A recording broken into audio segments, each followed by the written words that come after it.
So Rainbow Six Siege has one of the most passionate communities in gaming, and when it comes to a passionate community, there is a lot of opinions involved, and a lot of people, including myself, have a lot of hot takes about Rainbow Six Siege. So a week ago, I asked on my Twitter and my YouTube community post, what is your hot take in Rainbow Six Siege? And here are some of the best ones and my opinions on those responses. Okay, so the first one we have here is actually by Thaqil. I'm sure you guys all know who Thaqil is, a very massive streamer and YouTuber. Definitely check him out if you haven't already. What he actually says is that headshots should have a 2.5 times multiplier rather than a 100 times, and it could maybe balance out the fire rate of a gun being superior than the damage. He says at least maybe they could test it. Now, this is actually a very common response. This is the only one I'm going to show about this, but just know I got a lot of responses talking about the potential nerf or removal of one-shot headshots. And honestly, I'm not massively against it. It actually seems to be quite a popular opinion that one-shot headshots aren't actually that good, and it actually kind of ruins the game a bit. I will admit that it is a fundamental feature of Siege which has been there since the start, so would removing it almost 8 years later actually be a good thing? But on the other hand, one-shot headshot is kind of an annoying thing, and even just reducing the damage of it, so yeah, you still get a benefit from headshotting someone, but removing the entire aspect of it being one shot, would that change much about the game? Obviously, like I said, you got massive,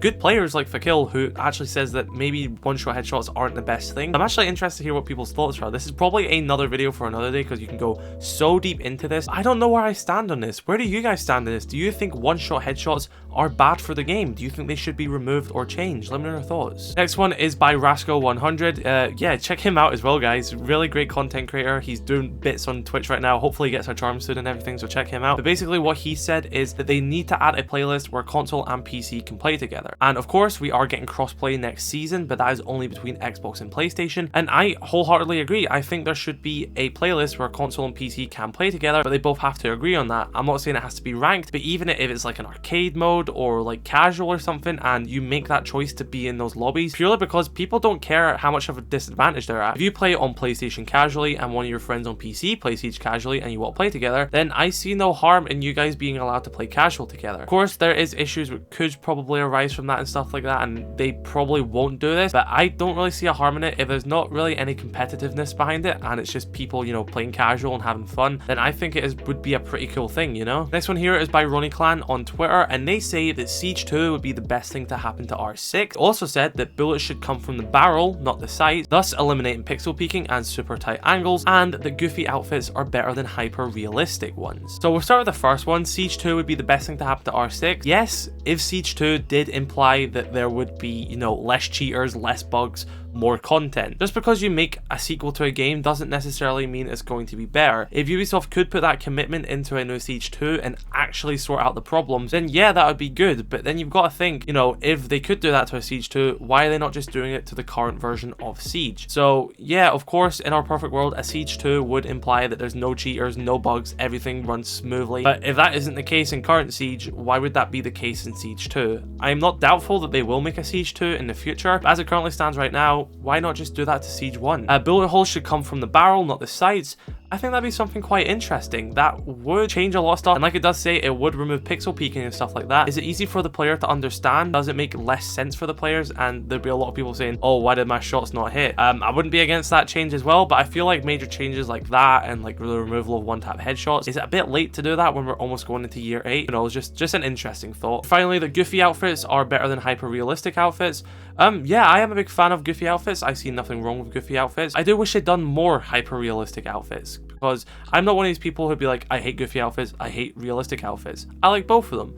I kind of feel like they've not done a lot of cool realistic outfits recently, so I feel like they should kind of bring them back up a bit more. Neither of them are bad. I like both of them. You can see most of my skins. I run a lot of goofy skins, but I do think they are kind of lacking on the hyper realistic ones, and it would be kind of cool if they accommodated that audience as well, because there is an audience out there who don't like goofy skins, and they're purely entitled to. So why not accommodate both audiences? I don't know. I like goofy skins. I feel like they could also just do more realistic ones as well. Right, next is from BikiniBodhi, and he actually says that the game is fun, good even, but it's held back by greatness from a shit anti-cheat, poor balancing philosophy, and a toxic, immature community. Yeah, I gotta agree with that as well. The game itself is still incredibly enjoyable to play. The anti-cheat is, you know, dog shit. We all understand at this rate that we don't know what's happening with that, and it's clearly not working the way it should. Poor balancing philosophy, I agree as well. It seems to be if an operator is fun and good, that you should instantly nerf them. I don't think that should happen. It seems like rather than trying to pull operators up, they're trying to bring operators down. I don't think that's how you should balance a game like this. I think you should try and make those worst played and worst performing operators better, rather than making Ayana worse, for example. A toxic, immature community, I won't disagree with that either, but I feel like you can't really paint an entire brush like that. I feel like every community has its toxic sides, and, you know, it's got its good sides. So yeah, I won't deny that there is a toxic, immature part of the community, but I wouldn't paint that in brush over the entire community, and I'm sure that Bikini isn't trying to do that either. Next one is by Bowl Enjoyer 2137 on Twitter. They say that Ubisoft should make Siege free. Yep, but sort out the anti-cheat first. That's my only, you know, issue with that. If you get that anti-cheat issue under control and make Siege free to play, Siege would probably be the best free to play game ever on the market. You know, you would not get a better free to play game than this. So yeah, Ubisoft should make Siege free to play, right? But they really need to get that issue when it comes to cheaters, because if you make it free to play with the current cheating issue, it's just going to make it worse for everyone. Right, the Scarn on Twitter said that a big reason Siege is in a player-based decline is because the players and content creators are the absolute fucking worst. 75% of content creators make the most boring vids of all time and blame their decline in views on the terrible state of the game. It's so annoying to read. Now, I'm going to try and say this from a content creator's perspective myself. I kind of agree, and you're welcome to judge my own content. You know, I'm not going to say that my content's perfect. I do notice that a lot of people's content, they do try and do the exact same thing as other people, but it seems very lifeless. And as well as this, a lot of the people complain about the content they make. So they'll make the content, it might do well, and then they'll complain that they're making the content. You say, oh, well, Siege is so shit, I hate that this is my job. But you chose to do that job and you're still choosing to upload the content. Now, I understand, I make videos as well. I understand there's money involved, but you can't really just have that negative outlook on everything and then expect your fans to still enjoy that, because I still absolutely love Siege and I love the lore videos. But could you imagine in every single lore video I said, this is fucking dog shit, I hate this character so much, I hate this lore so much, this is awful, see you guys next time for the next lore video. And then in that lore video I say, this is dog shit, this is awful, I hate this so much, see you guys in the next video again.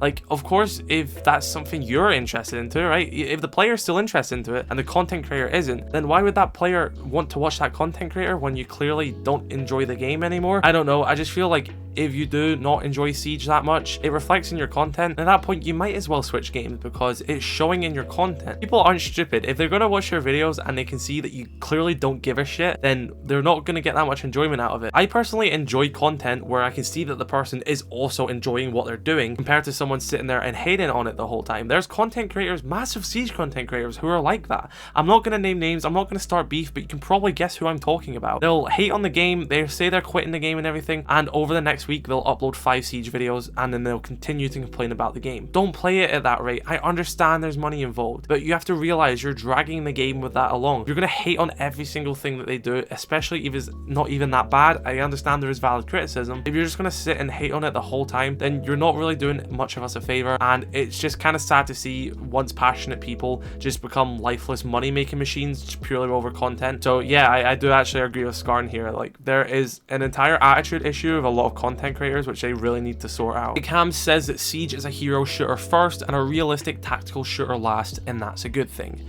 I agree with this. I understand why people still hold on to that thought that Siege is a realistic shooter, because that is what it was advertised, you know, before launch and everything, and during E3 and stuff like that. That's what it was advertised as. But over time it has evolved into a hero shooter, and like it or not, that is the future of live service games.